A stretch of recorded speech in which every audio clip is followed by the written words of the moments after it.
এটা নামবুদ্ধ স্তূপা, বৌদ্ধ স্তূপা থেকে অনেক পুরানো। এখানে পূজা পাঠ চলতেছে মানুষজনের।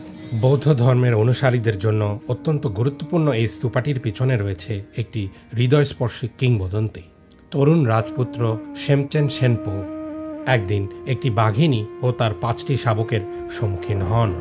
খাবারের অভাবে প্রাণীগুলোর শোচনীয় অবস্থা দেখে তাদের কষ্ট সইতে না পেরে তিনি নিজের শরীরকে তাদের খাবার হিসেবে উৎসর্গ করে দেন।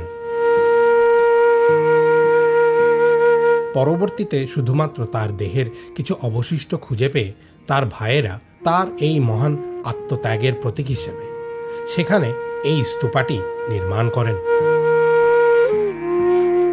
এই রাজপুত্রই বহুকাল পর গৌতম বুদ্ধ হিসেবে পৃথিবীতে পুনর্জন্ম লাভ করেন।